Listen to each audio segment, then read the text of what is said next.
బంగ్లాదేశ్లో మరోసారి ఉద్రిక్త పరిస్థితులు తలెత్తుతున్నాయి. మహమ్మద్ యూనస్ తన పదవికి రాజీనామా చేసేందుకు సిద్ధమవుతున్నట్టు తెలుస్తోంది. ఈ పరిణామం దేశ రాజకీయాలను తీవ్ర చర్చనీయాంశంగా మార్చింది. రాజకీయ పార్టీల మధ్య ఐక్యత లేకపోవడం వల్లే యూనస్ ఈ నిర్ణయం తీసుకున్నట్లు వార్తలు వస్తున్నాయి.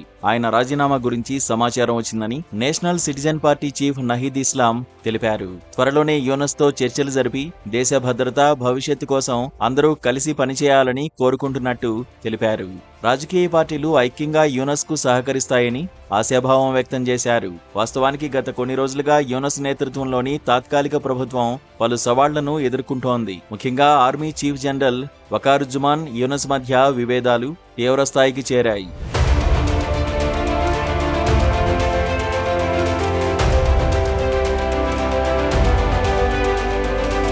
గతేడాది ఆగస్టులో షేక్ హసీనా ప్రభుత్వం విద్యార్థి నిరసనల నేపథ్యంలో కూలిపోయిన తర్వాత యూనస్ సంస్కరణలు, త్వరిత ఎన్నికల హామీతో తాత్కాలిక ప్రభుత్వానికి నాయకత్వం వహించారు. మొదట్లో వకారుజ్జమాన్ ఈ మార్పును సమర్థించినప్పటికీ ఎన్నికల జాప్యం, శిక్షపడిన ఇస్లామిక్ నాయకుల విడుదల, బంగ్లాదేశ్ రైఫిల్స్ తిరుగుబాటుదారుల విడుదల వంటి వివాదాస్పద నిర్ణయాలతో ఇరు వర్గాల మధ్య దూరం పెరిగింది. యూనస్ సైనిక సలహాదారు lieutenant general Kamrul Hasan America రాయబారితో సమావేశమై తదుపరి ఆర్మీ చీఫ్ పదవికి మద్దతు కోరినట్టు ఆరోపణలు రావడం వివాదాన్ని మరింత తీవ్రతరం చేసింది.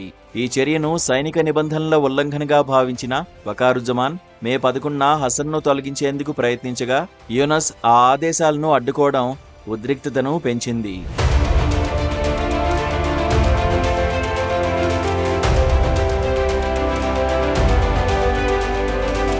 మయన్మార్ సరిహద్దుల్లో మానవతా కారిడార్ ఏర్పాటు ప్రతిపాదన కూడా వివాదంగా మారింది. ఈ ప్రతిపాదనను ఆర్మీ చీఫ్ వకారుజ్జమాన్ బ్లడీ కారిడార్ అంటూ తీవ్రంగా వ్యతిరేకించారు. ఈ కారిడార్ దేశ సార్వభౌమత్వానికి హాని కలిగిస్తుందని, అమెరికా భౌగోళిక రాజకీయ ఆసక్తులకు అనుకూలంగా మారుతుందని ఆందోళనలు వ్యక్తమయ్యాయి.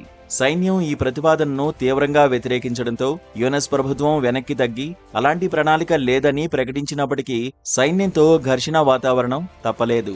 మరోవైపు ఆర్మీ చీఫ్ వకారుజ్జమాన్ గట్టి హెచ్చరిక జారీ చేశారు.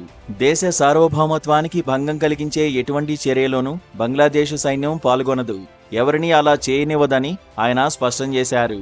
దేశ ప్రయోజనాలకు అత్యధిక ప్రాధాన్యత ఇవ్వాలని, ఎన్నికలు త్వరగా నిర్వహించాలని, సైనిక వ్యవహారాల్లో జోక్యం చేసుకోవడం మానాలని, రఖైన్ కారిడార్ వంటి కీలక అంశాల్లో సైన్యాన్ని సంప్రదించాలని ఆయన డిమాండ్ చేశారు.